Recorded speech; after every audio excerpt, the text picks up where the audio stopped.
entrar a la sesión. Dicho eso, Darío va a quedarse un poco después de las 12 para platicar con ustedes de ese y otros temas, pero yo lamentablemente el día de hoy no puedo concluir hasta las 12. Entonces, les ofrezco una disculpa, pero está esta oportunidad de que repongamos el tiempo. Dicho eso, vamos a empezar con el tema de hoy, que es sobre el tipo de cambio. Entonces, les voy a compartir mi pantalla. Aquí está en blanco. ¿Ya pueden ver todos la charla? Sí, profe. Excelente, gracias. Entonces, miren, hemos hecho hasta ahorita nada más como definiciones del tipo de cambio, ¿no? Que entiendan cuál es el tipo de cambio spot, cuál es el PIX, cómo se ve eso en un mercado representativo, etcétera. Ahora vamos a empezar a tratar de ir un poquito cada vez más a los detalles. Y para eso servía mucho el concepto de lo que les dejé de los videos, el concepto de arbitraje. Ahora, en los videos está como el arbitraje del tipo de cambio, está cómo puedes tú tomar un tipo de cambio y si ves que no corresponde con otro, cómo puedes sacar beneficio de eso. Pero básicamente la idea del arbitraje es que vas a comprar barato y vender caro, ¿no? Entonces, la teoría que les voy a enseñar ahorita es, digamos, la exageración del concepto de arbitraje. ¿Qué tan lejos podemos ir con este concepto? Entonces, imagínate que esta es una calle, ¿vale? Que la voy a dibujar. Esta es una calle y yo estoy aquí parado. Ahora imagínate que hay una tienda en esta esquina de abarrotes y hay otra tienda en esta esquina de acá, ¿vale? Entonces, ahora imagínate que tú estás comprando cualquier cosa, ¿no? O que yo lo estoy haciendo, que estoy aquí. Imagínate que voy a comprar, qué sé yo, una caguama, ¿no? Una caguama de unos 50 pesos, ¿no? Ahora, en la tienda de acá de la esquina, la caguama vale, qué sé yo, 100 pesos, ¿no? Entonces, lo primero que a lo mejor vas a pensar es decir, puta, 100 pesos por una caguama, esto, o sea, debe ser la mejor caguama del mundo, ¿no? Pero si no es así, y es el mismo producto, el que está aquí y acá, es exactamente el mismo producto, pero tienen un precio diferente, bueno, entonces hay una oportunidad de arbitraje, ¿cierto? Para empezar, yo tal vez no le compraría la caguama a esta tienda de acá, ¿no? Porque es muy caro. Pero imagínate que no solamente estoy yo en esta calle, sino que está un chico también, un muchachón, qué sé yo, del TEC de Monterrey, ¿vale? Entonces este tipo de acá es un emprendedor. Entonces él sabe dónde están las oportunidades de hacer negocio en la vida, ¿no? Entonces este muchachote del TEC ve esta discrepancia y ¿qué crees que es lo que va a hacer? ¿Qué harían ustedes? Comprar en donde cuestan 50 y vender donde su precio es de 100. Perfecto, Daniel. Entonces tú ya puedes matricularte en el TEC de Monterrey. Lo que harías es comprar acá y vender acá, ¿cierto? ¿Por qué? Porque es el mismo producto, pero a precios diferentes. Entonces tú, la idea básica es compras donde es barato, vendes donde es caro. Por esto, si tú haces eso, si este muchacho y Daniel juntos empiezan a hacer este procedimiento, ¿qué creen que es lo que va a pasar con el precio de esta tienda de aquí y con el precio de esta tienda de acá? El de 50 va a subir. Muy bien, exacto. El de 50 ya vemos de que esta es la tienda A y esta es la tienda B. En la tienda A el precio va a empezar a subir. ¿Por qué? Porque los muchachos que son emprendedores van a empezar a comprar más, entonces es un aumento de la demanda. Pero en la tienda B van a empezar a vender más, es decir, es un incremento de la oferta, entonces el precio va a tener que bajar y por lo tanto va a haber un punto en que los precios se equilibren y sean lo mismo. ¿Se comprende esa idea básica? Porque de aquí vamos a irnos más lejos. ¿Sí? Bueno, sí. Fíjense que ese es el concepto de precio de equilibrio. Un precio de equilibrio es cuando ya no hay o cuando se cancelan todas las oportunidades de poder hacer arbitraje. Y el arbitraje es una fuerza muy potente porque lo que te permite decir es que va a haber precios de equilibrio, va a haber un momento en el que los precios se tienen que igualar. Y esa es la razón por la cual si hay dos tiendas que están una enfrente de la otra, probablemente, adivina qué, van a vender la misma caguama al mismo precio. Porque si la caguama fuese diferente, pues a lo mejor entonces dices, no, bueno, pues se justifica que los precios sean distintos porque es una caguama distinta, ¿no? No es lo mismo una caguama de carta blanca o una caguamita a una Sol, ¿no? Entonces no es lo mismo. Ustedes lo saben, yo lo sé, Darío también lo sabe, entonces se justifica la diferencia de precios. Pero si es exactamente el mismo producto, el precio tendría que ser igual. Y si no hay, entonces no es igual, siempre podemos contar con la presencia del TEC de Monterrey, ¿no? Ellos se van a encargar de que los precios se equilibren. Perfecto. Entonces, dicho eso, imagínate que no solamente es que haya dos tiendas en una calle distinta, ¿vale? Sino imagínate ahora que es una localidad diferente, no sé, esta va a ser Iztapalapa, aquí va a haber una tienda y acá va a estar la Benito Juárez, ¿vale? Y acá va a haber otra tienda. Ahora, el precio de la caguama de Iztapalapa y de Benito Juárez debería ser igual o debería ser diferente. ¿Ustedes qué opinan? ¿Han comprado caguamas en Iztapalapa y en Benito Juárez? ¿Se han puesto a pensar en eso? Bueno, fíjense que acá influye pues los costos de transporte y de almacenamiento que pueda tener cada localidad, ¿cierto? Y eso puede justificar que los precios sean diferentes.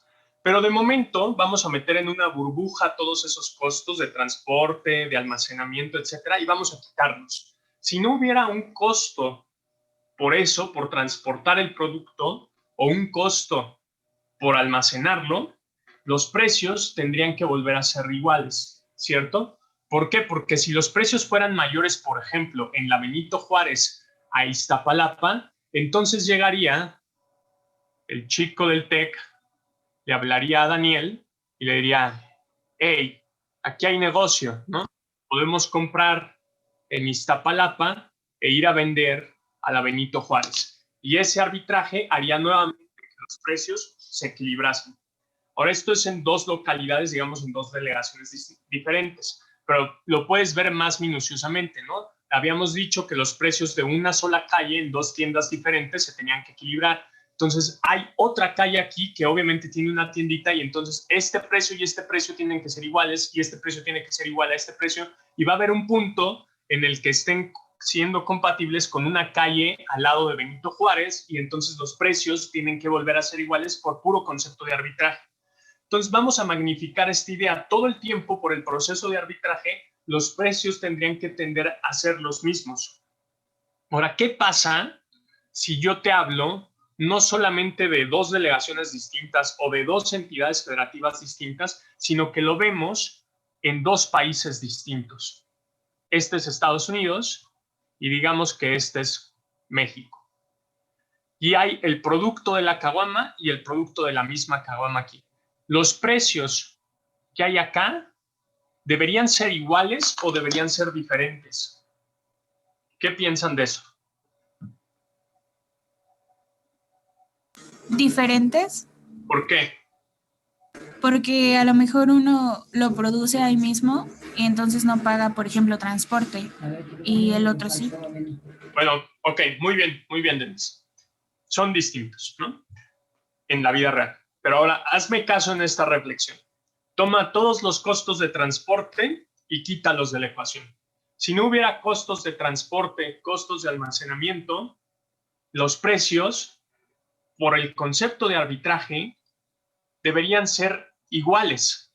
La gran diferencia, que es lo que me parece que acaban de poner en el chat, exacto, Juan Carlos, es que en Estados Unidos hay dólares, ¿cierto? Esta no es la misma moneda. El precio que hay aquí no está escrito en pesos mexicanos, acá hay dólares. Y los precios que hay acá son en pesos. Esa es una diferencia, pero aparente. Porque si lo expresáramos en la misma moneda y quitáramos todo lo de los costos de transporte, los precios tendrían que ser iguales. De forma que, escribámoslo así, el precio de la caguama en México va a tener que ser igual al tipo de cambio, le estoy poniendo E por exchange rate, por el precio de la caguama fuera de México, ¿vale? Y el asterisco significa que es fuera del país, o sea, Estados Unidos. Entonces, ¿cómo? Porque imagínate que si el tipo de cambio es de 20 pesos, ¿vale? Y si la caguama en Estados Unidos vale $5, ¿cuánto tendría que valer la caguama en México para que no haya arbitraje? 100, ¿no? 100 pesos, ¿cierto? Acá tendrían que ser pesos y el tipo de cambio tendría que ser pesos sobre dólar, ¿no? Entonces, si la caguama en México valiera 100 pesos y en Estados Unidos valiera $5, el tipo de cambio tendría que ser de 20 pesos para que no hubiera oportunidad de arbitraje. ¿Se comprende esa idea? Bueno, ahora, el problema es que estamos pensando en términos de caguamas, ¿no? Pero en Estados Unidos casi no se venden caguamas. Si ustedes han ido, no se compran caguamas, ¿no? Vas y pides una caguama y la gente te ve un poco raro, ¿no? Puedes comprar un Six, hay muchos, pero si tú hablas en términos de caguamas, luego se nota que eres latino, ¿no? Y que estás pensando en un nivel superior de alcoholismo. Bueno, el punto acá fundamental es que es difícil comparar mismos productos en distintas localidades o en distintos países, porque no todos los países tienen el mismo producto. Entonces hay una serie de economistas que empezaron a decir, bueno, ¿cómo puedo yo comparar el precio de las cosas, ¿no? De un producto que esté en todo el mundo. Fíjate que si esto se cumple, esto de aquí, quiere decir que no hay arbitraje. Y el mercado debería garantizar eso si no hubiera costos de transporte, ¿no? Debería de ser, la fuerza del mercado debería ser tal que se debería garantizar eso. Este concepto, que hay un precio de no arbitraje, es lo que se llama en economía como la ley del precio único.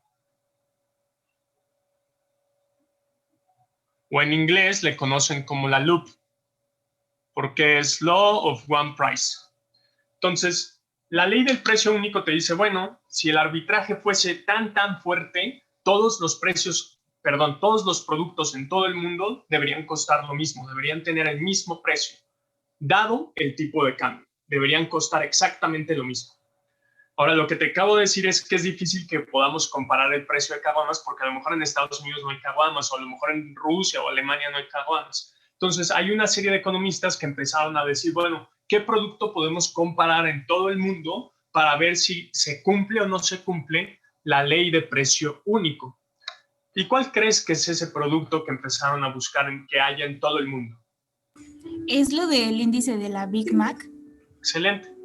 Es una hamburguesa, ¿no? Entonces la gente, The Economist, la revista, la más famosa, dijo, bueno, yo puedo comparar el precio de las Big Mac en todo el mundo, porque todo el mundo tiene un McDonald's, ¿no? Ese es el propósito de un país. Entonces, si yo comparo el precio de una hamburguesa en todo el mundo, puedo ver si se cumple la ley del precio único o no. Y para poder hablar de eso, les hice una presentación. Entonces, está en el Classroom, ustedes la pueden ya descargar, pero se las voy a ir compartiendo por aquí. Entonces, vean, esta es la presentación. Y vamos a empezar con la ley del precio único. Esta es una tabla. Ahora, quiero que vean inicialmente las primeras columnas. La primera columna, ¿sí se alcanza a ver, perdón? ¿Sí están viendo? Sí, profesor. Excelente. La primera columna tiene distintos países, ¿vale? Este es el Big Mac que había en 2019. La segunda columna tiene el precio de la Big Mac en cada país, en moneda de cada país. ¿Cómo sé eso? Porque vean, podemos buscar a México. Vamos a buscarlo. Aquí está México. Y en 2019 una Big Mac valía 49 pesos, ¿vale? ¿Cuánto valía una Big Mac en Estados Unidos? $5.58. Entonces, la primera columna es cuánto cuesta la Big Mac en en moneda local, ¿vale? Ahora, la segunda columna es el tipo de cambio que había en enero del 2019, ¿vale? Entonces, por ejemplo, el tipo de cambio de Estados Unidos contra el dólar, pues es 1, ¿no? Porque un dólar vale $1 en términos de dólares. Entonces, toda esta columna está comparada contra el dólar mismo. De forma que en México el tipo de cambio era 5 centavos de dólar. Es decir, está expresado en la forma indirecta, ¿cierto? Si lo quisiéramos ver en forma directa, ¿cuánto equivaldría a 5 centavos? 20 pesos, profe. 20 pesos. Muy bien. Entonces, en 2019 el tipo de cambio valía 20 pesos, ¿vale? Entonces, eso es lo que te dice esta segunda columna que tienes aquí. Ahora vamos a ver la tercera columna. La tercera columna lo que hace es multiplicar el tipo de cambio por el precio de la Big Mac. Entonces, lo que está haciendo es pasar todo a dólares, ¿vale? Cuando tú pasas, si tú tienes 1,000 pesos y lo quieres pasar a dólares, divides entre nuestro tipo de cambio en forma directa, es decir, divides, no sé, 1,000 pesos entre 20. Pero es lo mismo que multiplicar de forma indirecta, ¿cierto? Que multiplicar por 0.05. ¿Están de acuerdo? Entonces, eso es lo que está haciendo la tercera columna. Está multiplicando el tipo de cambio por el precio de la Big Mac en moneda local. Y entonces, cuando haces ese producto, todo queda expresado en dólares, ¿vale? Entonces, ya lo haces comparable. Entonces, por ejemplo, la Big Mac, ve el caso de Estados Unidos, cuesta 5.58, cuando lo multiplicas por el tipo de cambio en dólares, que es 1, te vuelve a dar, por supuesto, 5.58, ¿vale? Pero ve la hamburguesa en Canadá, valía 6.77 dólares canadienses, lo multiplicamos por 0.75 y lo que nos da es 5.08 dólares estadounidenses.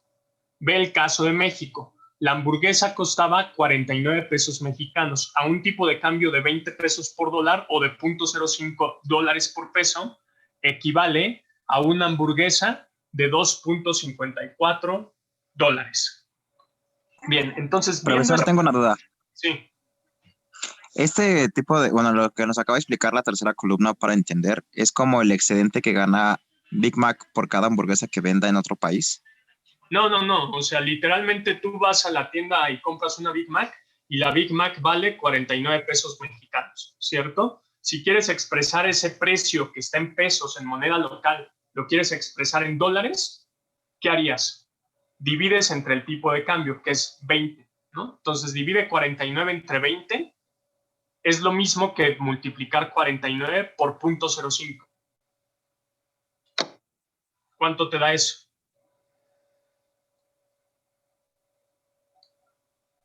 $2.54. Que es lo que tienes aquí en la tercera columna. Lo único que estás haciendo es expresar en dólares, ¿vale? Solamente cuando multiplicas por el tipo de cambio, lo estás expresando en moneda extranjera.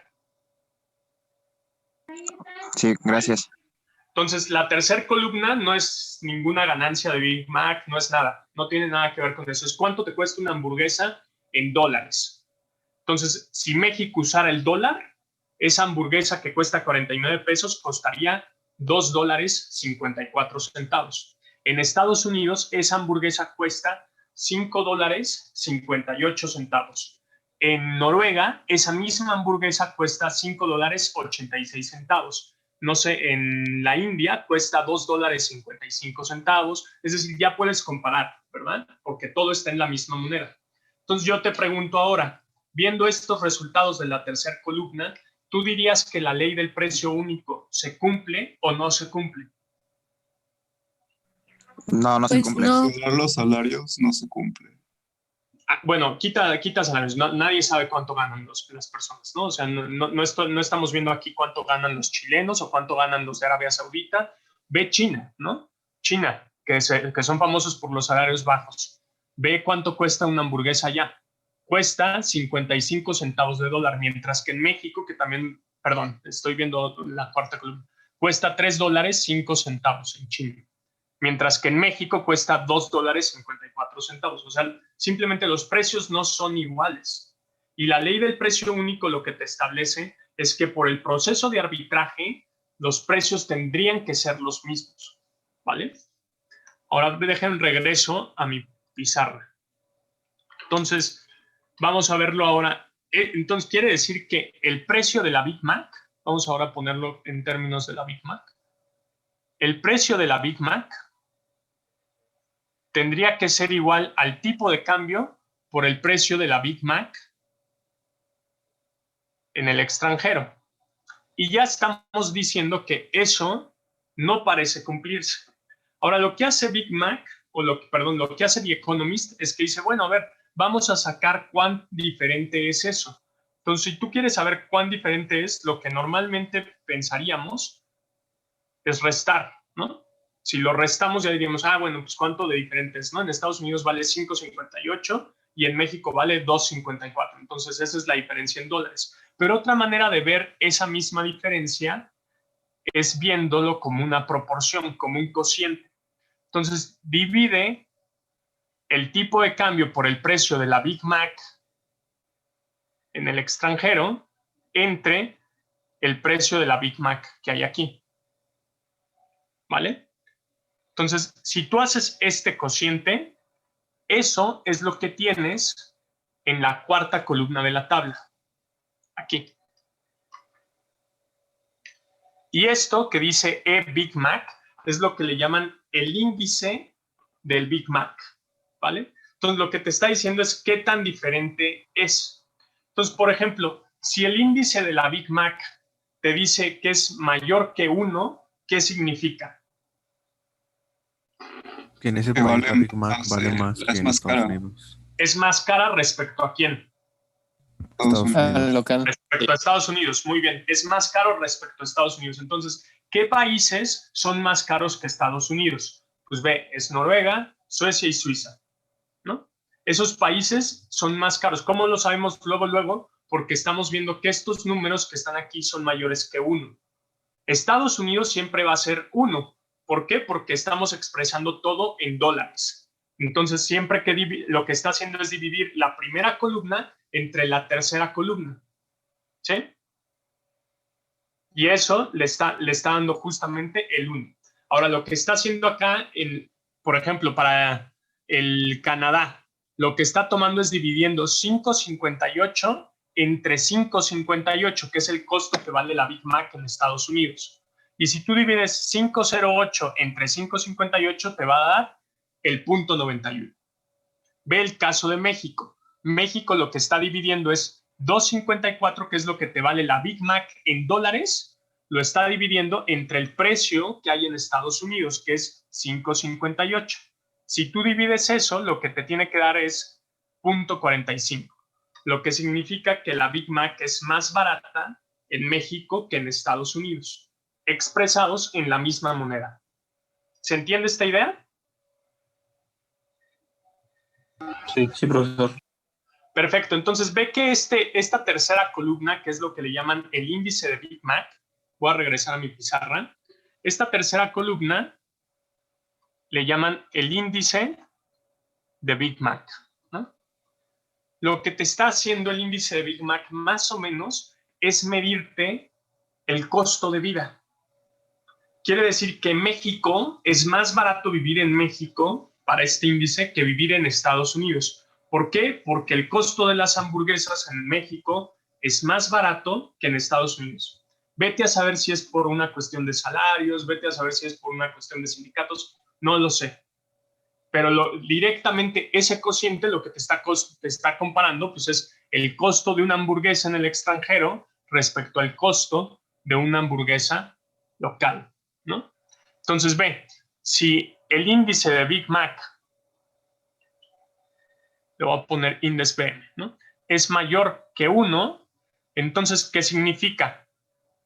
Que el precio en el extranjero de la Big Mac por el tipo de cambio es mayor que 1, ¿cierto? Por lo tanto, el precio de la hamburguesa en el extranjero es mayor que el precio de la economía local. Entonces, es más caro el extranjero de lo que es el país. Es más barato vivir en el país, ¿no?, local.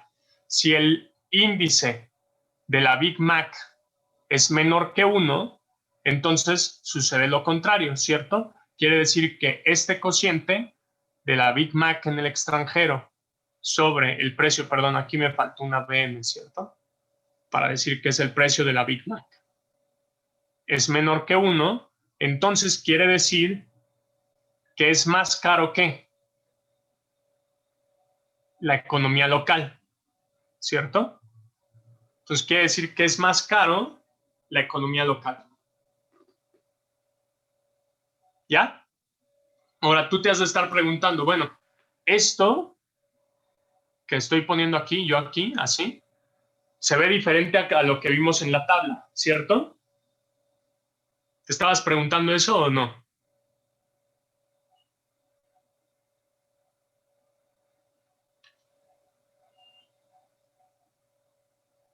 Bueno, ve, si es mayor que 1, significa el mundo.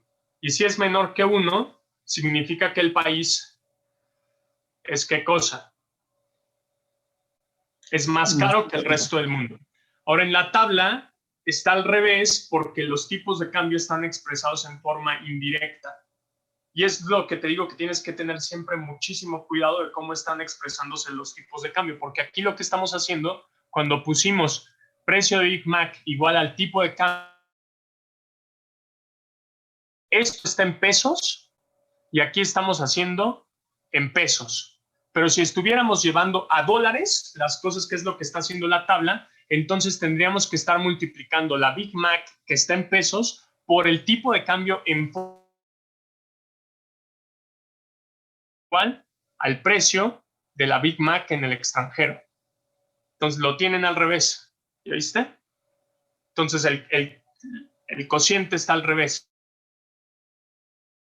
Sería el precio de la Big Mac entre el precio de la Big Mac en el extranjero multiplicado por el tipo de cambio indirecto. Y esta sería otra forma de ver en estas dos de aquí. Entonces, lo que tienes que tener muchísimo cuidado es cómo se está expresando el tipo de cambio que estás usando, este sujeto de aquí. Por eso es bien detallista que siempre estés diciendo, ok, esto está en dólares por peso o está en pesos por dólar. En la tabla que yo te mostré, los tipos de cambio estaban dólares por peso. Entonces era la forma indirecta. Entonces están viviendo en este mundo. Y así lo expresa todo Estados Unidos, porque para Estados Unidos les es más conveniente pensar todo en su moneda, ¿no? Y a nosotros nos es más conveniente pensarlo de la otra forma, pasarlo a pesos. Entonces yo te voy a enseñar de esta manera, ¿vale? La forma directa, porque es la que trabajamos todo el tiempo. Bueno, hasta aquí, ¿alguna duda? ¿No? Venga, vamos a volver a la presentación. Fíjate que lo primero que te diste cuenta es que la cuarta columna no son unos, ¿no? Si fueran unos, significaría que los precios de la Big Mac valen lo mismo en todas partes del mundo. Y hay divergencia. Pero a lo mejor yo te puedo decir, bueno, o sea, ese es el 2019, pero lo importante, el arbitraje no es que se dé en cada momento del tiempo. No es que el arbitraje agote todas sus oportunidades en todos los momentos de la vida, sino que hay una fuerza que está empujando en esa dirección constantemente, ¿vale? Entonces, esa fuerza de arbitraje yo lo que tengo que ver es que evoluciona en el tiempo, es decir, que los precios se van acercando. Lo que tengo que ver es que estos números en el tiempo se están acercando a 1. Eso sería que si hay un proceso de arbitraje que está empujando a las mercancías, ¿vale? Que Noruega se está haciendo más barato con el tiempo. ¿Por qué? Porque tiene que llegar a ser el mismo precio que Estados Unidos. O que Perú se está haciendo más caro. ¿Por qué? Porque estaba más barato que Estados Unidos. Entonces el arbitraje lo que haría sería demandar mucho en Perú y entonces subir los costos en Perú y acercarse a los de Estados Unidos. Entonces deberíamos ver que hay una convergencia de esas cosas.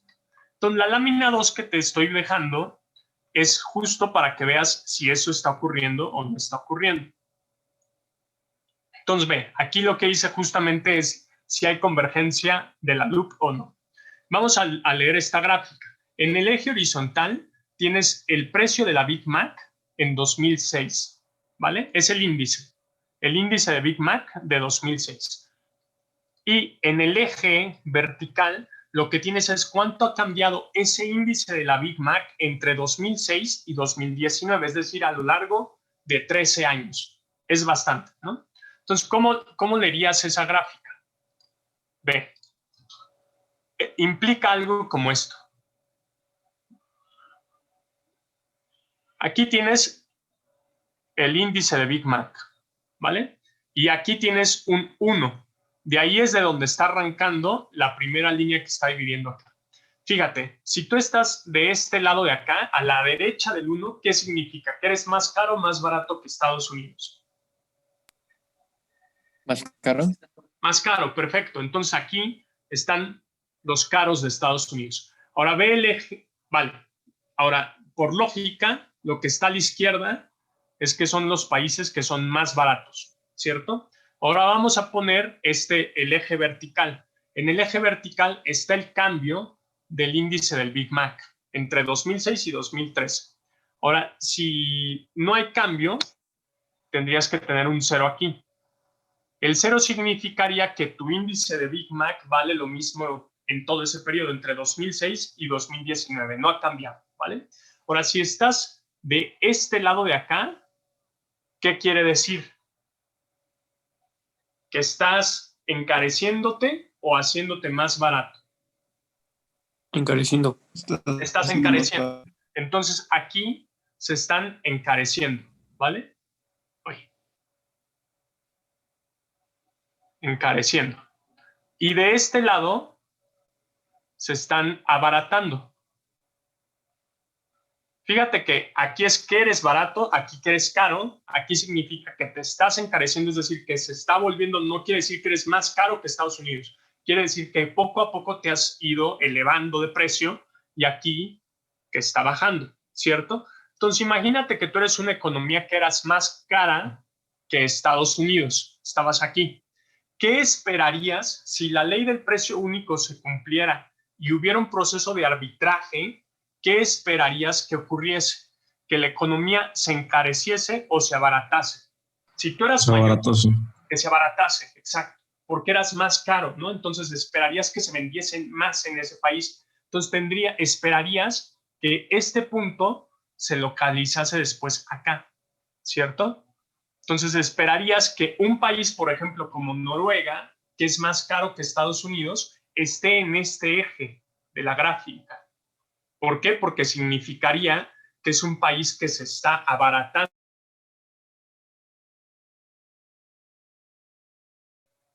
Ahora, el caso de México, por ejemplo, es un país que es más barato que Estados Unidos. Está de este lado de acá. Pero ¿qué esperarías? ¿Que México se encareciese o se abaratase? Se encareciese. Se encareciese. Entonces esperarías que esté el punto por acá, ¿vale? Ahora, la última línea que te puse es que evidentemente el centro de todo eso, el punto que esté aquí, es Estados Unidos. ¿Por qué? Porque Estados Unidos vale exactamente 1 y, pues como siempre, su índice vale 1 porque está comparado contra el dólar, contra su mismo precio de hamburguesa. Entonces, el índice de Big Mac para Estados Unidos no cambia, se mantiene en 0, ¿cierto? Entonces, la última línea que te puse es una línea de 45 grados. Y la línea de 45 grados aquí lo que te dice es que si estás cerca de la línea de 45 grados, entonces tienes precios más o menos cercanos o estás convergiendo a precios cercanos a los de Estados Unidos, ¿no? Entonces vamos a volver a ver de nuevo la gráfica. Ya que te la expliqué, ya puedes viéndola decirme si se está cumpliendo o no se está cumpliendo la ley del precio único con el tiempo. ¿Qué ves aquí? Pues para el caso de México parece que sí se cumple porque está a la izquierda, bueno, es decir, el Big Mac Real Exchange está a la izquierda del 1 y está hacia arriba, entonces sí se está encareciendo. Pero ¿cómo hacia arriba? Yo la veo abajo, ¿no? Más bien te está diciendo ahí que se están reduciendo los precios en México. Exacto, exacto. Ve que la gran mayoría, recuerda la tabla, la gran mayoría está debajo de Estados Unidos, ¿no? Ve esta tercera columna. Todos estos países son más baratos que Estados Unidos. Ahora ve que la gran mayoría están a la izquierda, es decir, que son más baratos, pero están hacia abajo. Lo que quiere decir que con el tiempo, a lo largo de 13 años, no se encarecieron esas economías, se hicieron más baratas, ¿no? Entonces, va en contra de la ley del precio único. ¿Dónde hay más o menos una convergencia? en estos países como en Noruega, ¿cierto? Noruega se abarató y es más caro que Estados Unidos. Y más o menos estos países tienen cierta convergencia. Suiza, Dinamarca, Noruega están muy cerca de la línea de 45 grados. Lo que quiere decir que más o menos los precios han convergido un poco en las economías más caras o más avanzadas, pero en casi todo el mundo se están alejando. Entonces, lo que sospecharíamos al ver esta gráfica es que no se cumple la ley del precio único, ¿vale? ¿Hasta aquí tienen alguna duda? Sí, Bueno, profe, es que, perdón, es que en serio no entendí. Aparte de por qué México no accede. a ver, te pongo de nuevo la gráfica. Ve, este es México, ¿no? El que dice MEX. Aquí. ¿Se ve que lo estoy subrayando? Sí. Ese es México, ¿no? Entonces, ve, a la derecha están países que son más caros que Estados Unidos, ¿cierto? Y arriba del cero son países que se están encareciendo, ¿cierto? México es un país más barato que Estados Unidos. Está a la izquierda del 1, ¿no? En el eje horizontal, aquí, está a la izquierda. Como es más barato que Estados Unidos, tú esperarías que se encareciese a lo largo del tiempo. Por lo tanto, esperarías que todos los países que son más baratos que Estados Unidos terminasen en este cuadrante. ¿Por qué? Porque está arriba del cero. Quiere decir que el índice de Big Mac está creciendo contra sí mismo con el tiempo. ¿Sí? Pero no está pasando así. Ve que están abajo del cero, lo que quiere decir que el índice de Big Mac se está haciendo más chiquito todavía. En lugar de estar subiendo, está bajando. Por eso la diferencia de 2006 contra 2019 es negativa. Quiere decir que tú tenías algo, no sé, como que en el índice de 2006 tenías, qué sé yo, 0.5 y en el índice de 2019 tenías 0.2. Entonces la diferencia es negativa. ¿Me explico? Entonces esa diferencia negativa significa que te has hecho más barato. Pero lo que hubiéramos esperado si se cumpliese la ley del precio único es que pasase de 0.5 en 2006 a 0.7 en 2019. Entonces la diferencia sería positiva, ¿no? Pero es una diferencia negativa. 2006 contra 2019 es negativa esa diferencia. Lo que quiere decir que el índice de Big Mac se está reduciendo. Esto significa que te estás abaratando cuando deberías estarte encareciendo. ¿Sí, Fernando? Sí, muchas gracias. Perfecto. ¿Todos comprendieron esa parte? Sí, Entonces, profe, que la vasta mayoría de las economías esté en este cuadrante y que sean menores a 1, pues nos hace sospechar que no se cumple la ley del precio único, porque si estás del lado izquierdo de la gráfica tendrías que estar arriba, ¿vale? Pero no es así, la vasta mayoría se ha hecho más barata. Entonces, bueno, ¿qué sucede? Pues hay algunas cosas, uno diría, bueno, ¿por qué el precio de una Big Mac no converge, no? Si es una Big Mac, o sea, la carne es totalmente triviable, el pan se comercia todo el tiempo, la lechuga también. Bueno, hay algunas cosas del precio de la Big Mac que no son sujetas a mercado muchas veces, ¿no? Como son las regulaciones para poner un puesto de Big Mac, como es la renta, la propiedad en el lugar donde rentas para poner una sucursal, la luz, el alquiler, los costos fijos, todas esas cosas, a lo mejor el arbitraje, la fuerza del arbitraje no puede contra eso, ¿vale? Ahora, lo que muchos dicen es, bueno, a ver, la Big Mac es un caso especial, ¿no? Pero si la ley del precio único se cumpliese, entonces tendría que cumplirse para el precio 1, tendría que ser, digamos, de la mercancía 1, de una Coca-Cola, de lo que tú quieras, tendría que ser igual al tipo de cambio por el precio del bien 1 en el extranjero. Y el precio del bien 2 tendría que ser igual al tipo de cambio por el precio del bien 2 en el extranjero. Y así nos podríamos ir hasta tener el precio del bien N por el tipo de cambio tendría que ser igual al precio del bien en el extranjero, ¿cierto? Ahora, fíjate que yo podría decir, bueno, vamos a sacar un promedio de todas las mercancías, porque a lo mejor lo que yo he demostrado ahorita es que la Big Mac no converge, porque a lo mejor tiene propiedades específicas la Big Mac, pero a lo mejor el resto de los precios de una economía sí converge, ¿no? Entonces yo podría promediar todos estos precios, ¿cierto? Y todos estos precios de acá. Y para promediar puedo incluso hacer un promedio ponderado, ¿no? Basado en el consumo que tenga cada región de ese producto. Entonces yo, ¿cómo hago un promedio ponderado? Pues lo que hago es que pondero, no sé, W va a ser la ponderación, le voy a poner W1 por P1 más W2 por P2 más W3 por P3 más, y así hasta WN por PN.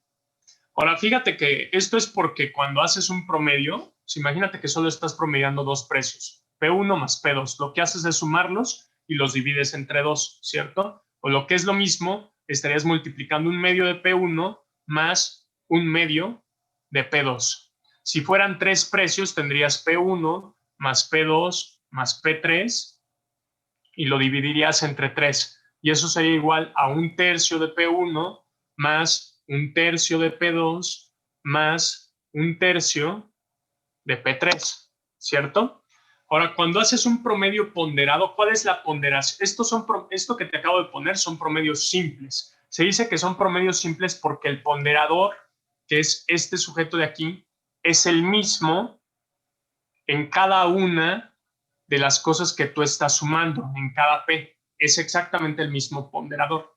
Por eso es un ponderador simple. Cuando es un promedio ponderado no simple, lo que asumes es que estos ponderadores son diferentes entre cada uno. Entonces, pon tú que este fuera 2 tercios. Este ponderador sería 1 tercio y este sería 0. Entonces, el P3 no jugaría, pero estarías ponderando más el precio del 1 y el precio del 2. Entonces, para llamarlo de forma genérica, dado que no sé cuánto es el ponderador de cada uno, yo puedo decir, bueno, este va a ser W1, este va a ser W2 y este va a ser W3 y así. Y esto es lo que estamos haciendo en esta ecuación de aquí abajo. ¿Se entiende? Que ese es un promedio ponderado. Sí, profe. ¿Sí? Perfecto. Entonces yo escribiría esto como la sumatoria desde I igual a 1 hasta N de WI por PDI, ¿cierto? Y a eso yo lo puedo decir que eso representa los precios agregados de toda mi economía. ¿Qué es eso? Es un índice de precios, ¿cierto? En México es el índice nacional de precios al consumidor. Y lo mismo puedo hacer para toda la frecuencia de los precios extranjeros. Y yo obtendría los precios agregados a nivel de toda la economía. Entonces, quiere decir que yo podría reexpresar la ley del precio único en el agregado de todos los precios que hay en una economía. Y yo podría decir, bueno, pues es el precio agregado tendría que ser igual al tipo de cambio por el precio agregado de toda la economía en el extranjero. Entonces, ve que la ley del precio único es un concepto micro aplicado a cada bien, ¿no? Y esto que te acabo de mostrar aquí es la generalización de la ley del precio único a nivel macro y se le conoce como la paridad del poder de compra. Se le suele abreviar en español como PPC, por paridad del poder de compra, o como PPA, que es paridad del poder adquisitivo, o en inglés es Purchase Power Parity. Entonces es P, P, P, ¿vale? Entonces la PPPP es un concepto macro, que es la generalización de la LUP, que es la ley del precio único, ¿vale? Ahora, hasta aquí, ¿se entiende esta idea? Aquí lo único que hicimos fue tomar el mismo concepto de la Big Mac y llevarlo a la macro. Y vamos a ver si la PPPP se puede cumplir o no, porque a lo mejor no se cumplía para la Big Mac en específico, pero a lo mejor sirve para la economía en general. ¿Se entiende hasta aquí? ¿Sí me estoy dando a entender? Sí, profe. Esta era la última columna de la tabla de Big Mac, ¿no? Voy hacia allá, hacia la última columna. todavía no es eso, pero te lo voy a explicar ahorita. Ahora, a ver, fíjate bien, al igual que como cuando vimos la Big Mac, yo puedo pensar en una especie de índice que me vea el cociente de las dos cosas, ¿cierto? Entonces yo puedo decir, bueno, vamos a entender qué sería el tipo de cambio por los precios en el extranjero entre los precios domésticos, ¿vale? Ahora, a esta cosa de aquí, a nivel macro, ¿qué significaría esto?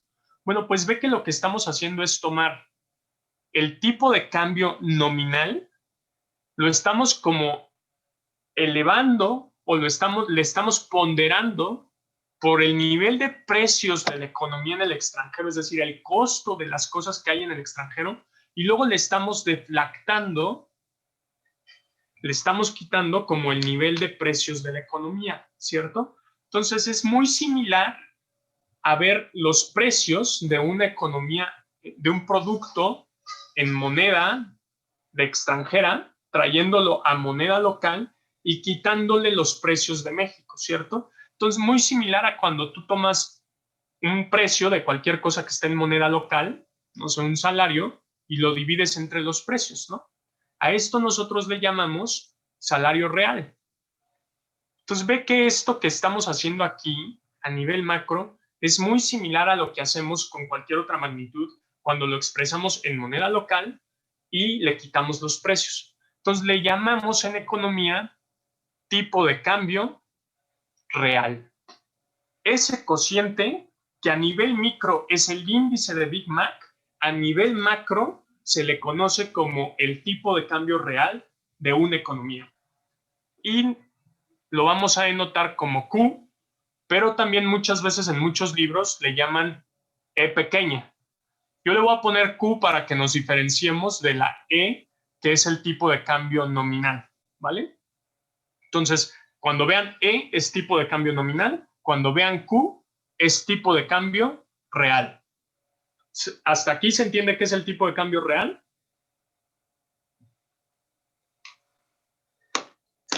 Sí, profe. Venga, entonces... No me quedó muy claro ese cociente. ¿Se hace con los precios de la economía local? Sí, ve. O sea, ve, yo nunca me aprendo cómo es el tipo de cambio real, ¿no? Cómo es su fórmula, nunca me la aprendo. Lo que trato de pensar es esto. A ver, la ley del precio único a nivel macro lo que me dice es que los precios de mi economía tienen que ser igual al tipo de cambio por los precios extranjeros. ¿Esto te queda claro? Sí. Entonces, ahora solamente vas a pasar dividiendo este P para acá y vas a tener que el tipo de cambio real va a ser E por el precio del extranjero entre P. Eso es el tipo de cambio real. ¿Vale? ¿Qué te mide el tipo de cambio real? Pues el precio de cualquier cosa en el extranjero a moneda local, quitándole los precios que hay aquí en la economía local. Ve que esto de aquí es exactamente lo que hicimos para encontrar no, tal vez no está aquí.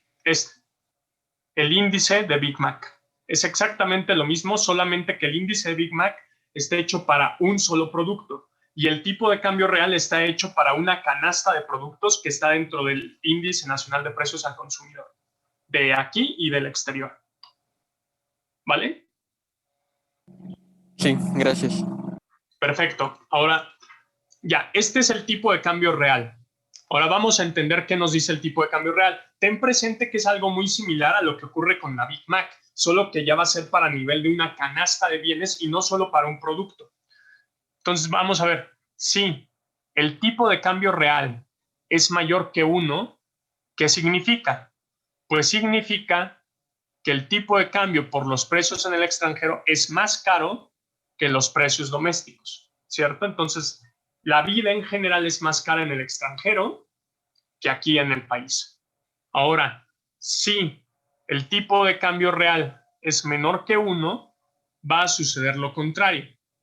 La vida en el extranjero va a ser más barata que la vida en nuestra economía, ¿cierto? Y si el tipo de cambio real es igual a 1, va a significar que hay lo mismo o cuesta lo mismo vivir en el extranjero que en nuestra economía. ¿Ya vieron? Ahora vamos a ir un poquito más lejos. Fíjate bien, ¿en cuál de estas tres situaciones no hay oportunidad de arbitraje? En la última. En la profe. tercera. La última. Perfecto, en la última. En la última ya no hay oportunidad de arbitraje, ¿cierto? Porque tú ya no puedes comprar y vender barato porque valen exactamente las mismas cosas. Por lo tanto, el 1 y el 2 sí hay oportunidad de arbitraje, ¿cierto? En la posición 1, ¿tú qué harías? ¿Dónde comprarías y dónde venderías? Compraría en el local y vendería en el extranjero. Muy bien. Y en el 2 lo contrario, compras en el extranjero y vendes en el local. Fíjate que esos incentivos están en la vida, ¿no? Hay mucha gente que lo que hace es pasarse del otro lado de Estados Unidos y dice, bueno, compro allá y revendo acá. Estos incentivos existen, ¿vale? Que es el proceso de arbitraje. Solamente que te estás peleando constantemente con los costos de transporte, con las aduanas, etcétera, ¿no? Y una de las grandes revoluciones es lo que les di a leer del aplanamiento de la Tierra, ¿no? De Friedman. La tecnología destruye los costos de transporte, ¿no? Que yo pueda ver en Amazon cuánto cuesta un libro y diga, no, el Fondo de Cultura está loco, lo voy a comprar por Amazon. Bueno, es un proceso de arbitraje el que está detrás de eso, ¿no? Entonces están empujando por ahí los precios. Entonces, es una fuerza que existe, pero tiene muchas trabas. Es como si tuvieras al sol iluminando, digamos, y está proyectando rayos, y esos rayos no llegan porque hay muchas nubes, ¿no? Si no existieran esas nubes, llegaría. Pero no quiere decir que no exista, ¿vale? Una cosa diferente es pensar que no hay un sol nunca y otra es pensar que hay muchas nubes. ¿Sí me explico? Tienen que tener bien presente que esa fuerza existe, está ahí empujando todo el tiempo, pero hay muchas nubes.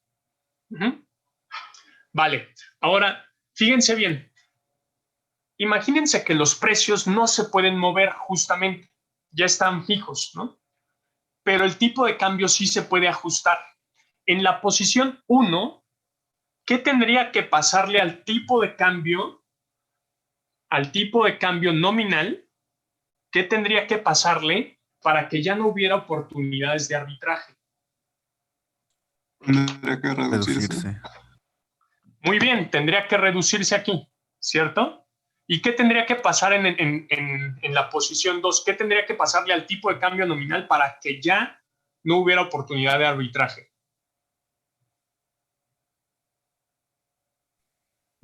Aumentar. Muy bien, tendría que aumentar aquí. Perfecto. Ahora, fíjate que cuando baja el tipo de cambio decimos que se debe de apreciar el tipo de cambio. Y cuando sube decimos que se tiene que depreciar el tipo de cambio. Por lo tanto, en esta posición, cuando el tipo de cambio real es mayor que 1, decimos que el tipo de cambio real está como subvaluado. Y cuando el tipo de cambio real es menor que 1, decimos que el tipo de cambio entonces nominal está como sobrevaluado. Y por lo tanto, en la posición 3 decimos que el tipo de cambio está en equilibrio. Profe, lo estamos viendo directamente, ¿cierto? Sí, todo te lo estoy enseñando directamente. Sí. Pero cuando vayas a un manual de macro, ten mucho cuidado con eso, porque se va a ver al revés, se va a ver todo al revés, ¿vale? Perfecto. Entonces ve que es bien importante porque gracias a eso yo ya puedo determinar si un tipo de cambio está sobrevaluado o subvaluado, porque si veo que el tipo de cambio real es mayor que 1, significa que la vida en el extranjero es más cara. Por lo tanto, debería haber oportunidades de arbitraje, yo debería de comprar aquí, vender allá, y eso tendría que hacer que el tipo de cambio se aprecie, ¿vale? Entonces, si las fuerzas del arbitraje despertasen plenamente, el tipo de cambio tendría que apreciarse. Y caso contrario, si estás en la posición 2, ¿no? El tipo de cambio acá tendría que depreciarse. Ahora, ¿cómo puedo encontrar en específico el tipo de cambio que yo necesito en específico para que estemos siempre en la posición 3?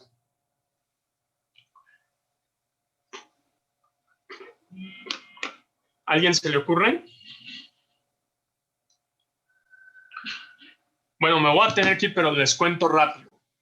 Fíjense, si estás en el mundo 3, es muy sencillo. El tipo de cambio real tiene que valer 1, ¿cierto? Por lo tanto, quiere decir que P asterisco sobre P tiene que ser igual a 1. ¿Cómo puedo yo hacer que el tipo de cambio nominal garantice esa situación? Pues nada más tengo que despejar. Paso multiplicando este de acá y paso dividiendo este de acá, ¿cierto? Entonces tendría que el tipo de cambio tendría que ser ¿qué? Los precios domésticos entre los precios extranjeros. Y este tipo de cambio, si yo sustituyo este valor en cualquier situación de la 2 o la 3, me va a garantizar que ya no haya oportunidad de arbitraje. Me lo va a garantizar. Si no me creen, nada más sustituyan esto en esta expresión de aquí.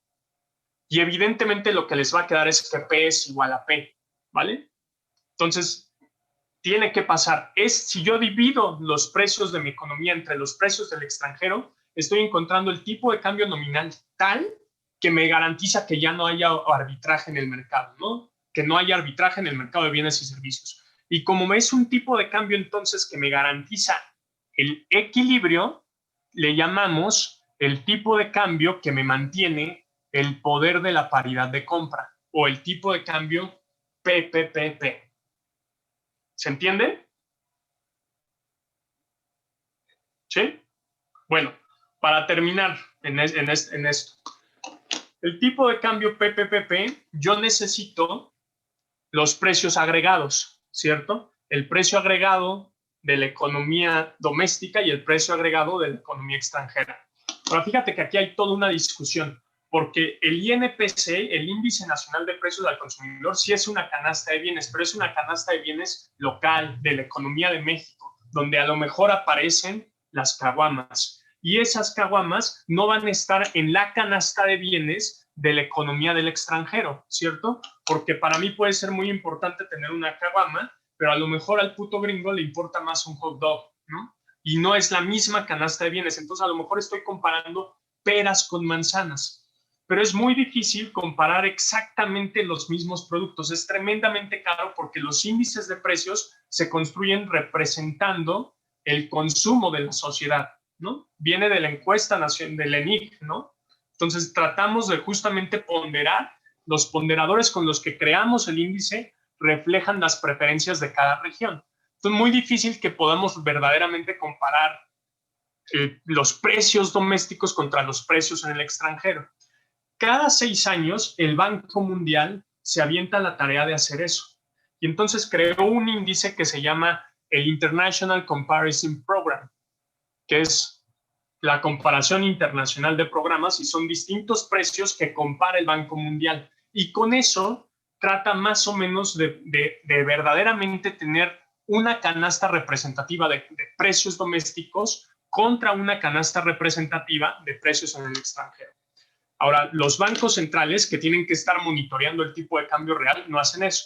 Toman los índices nacionales de precios que hay en la sociedad y con eso crean el tipo de cambio real, ¿vale?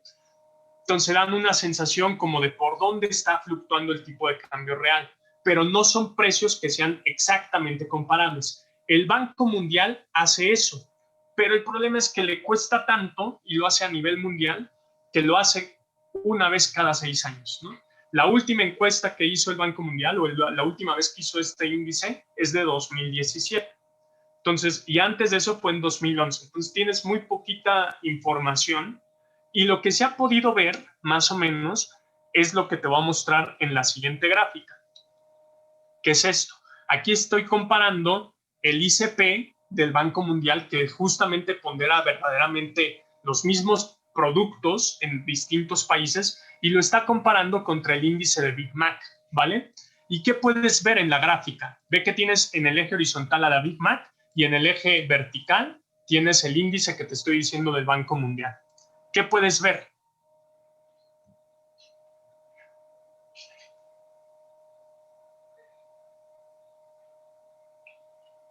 ¿Qué ven ustedes? La de Estados Unidos es muy parecida a ambos índices, ¿no? En general son muy parecidos todos, ¿no? Se acercan mucho a la línea de 45 grados. Entonces quiere decir que el índice de Big Mac es una buena aproximación de lo que te diría todo a nivel macro.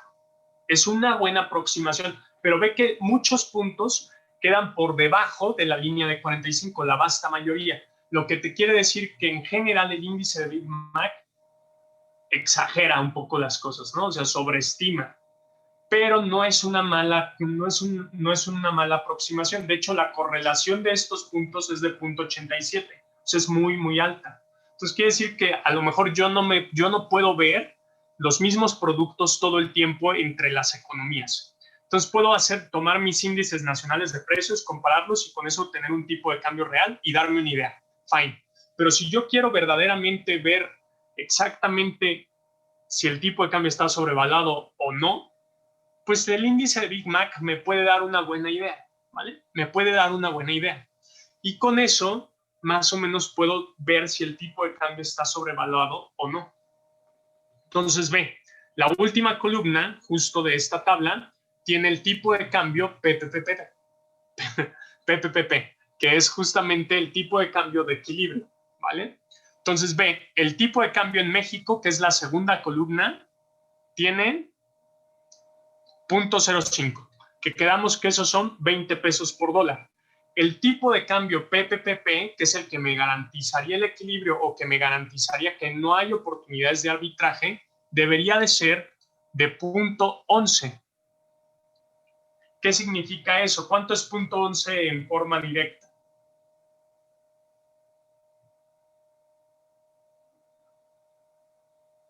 $9.09. Entonces, lo que te dice el índice de Big Mac es que el tipo de cambio de no arbitraje tendría que ser de 9 pesos por dólar. Y tú lo estás viendo en 20 pesos.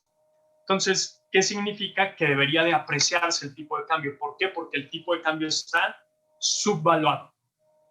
Entonces, quiere decir que el tipo de cambio debería apreciarse ceteris paribus. Si nada pasase y dejara solamente la fuerza del arbitraje hablar, la moneda tendría que apreciarse. Ahora, es de locos pensar que va a llegar el tipo de cambio 9, ¿no? Entonces, les voy a mostrar después cómo puedes usar la PPPP para aproximar más las cosas del tipo de cambio. Pero lo que quiero que te quedes en cuenta es que el valor de equilibrio lo que te dice es hacia dónde deberían dirigirse las cosas. No te dice la velocidad a la cual van a arribar, pero te dice la dirección. Entonces, en el 2019 el tipo de cambio terminó apreciándose. Luego vinieron otras cosas que nos depreciaron en 2020, que fue el COVID, pero después vuelve a apreciarse el tipo de cambio, porque la fuerza natural que tiene la economía, dado los costos de vida que tenemos contra Estados Unidos, es que el tipo de cambio se aprecie. Entonces, si tú tuvieras que apostarle ahorita a algo del tipo de cambio, le apostarías a que el tipo de cambio se tiene que apreciar. ¿Por qué? Porque está subvaluado, dada los precios que hay en México y los precios que hay en Estados Unidos. ¿Sí? ¿Me expliqué con eso último? Sí, profe. Muy bien. Entonces ahora lo único que se tienen que quedar en cuenta es que 9 pesos es una exageración, ¿no? En la vida regresamos a 9 pesos. Entonces no suena muy creíble. Y lo que cuesta más trabajo de la PPPP, pues es que ve que estamos usando el Big Mac, pero ya habíamos dicho que la Big Mac no se cumple.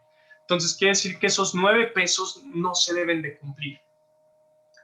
A lo mejor está ese sol quemando, pero no va a empujarnos tanto hacia donde queremos.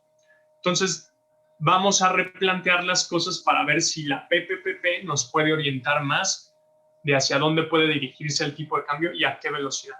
Entonces eso lo podemos ver después cuando repongamos un poco la clase. Pero de momento los voy a dejar. Darío, te dejo cualquier cosa.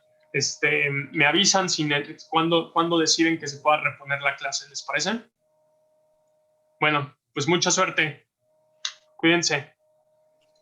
Gracias. Gracias, profe. Buen día. Gracias, profe. Hasta luego.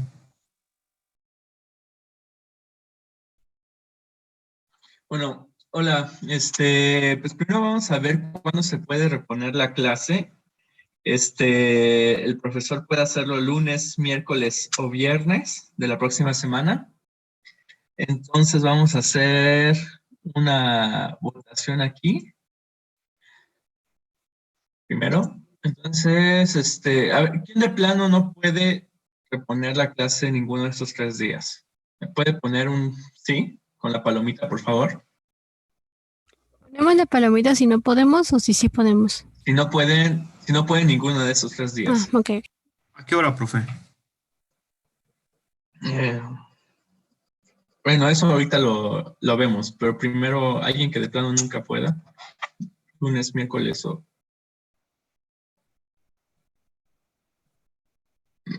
o sea, solo depende de la hora, ¿no? Y el día. Sí.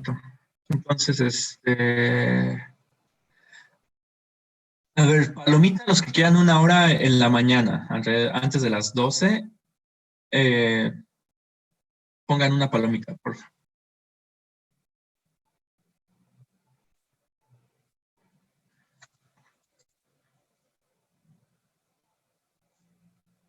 Ok, en la mañana solo son 2. Y en la tarde, después de las 12,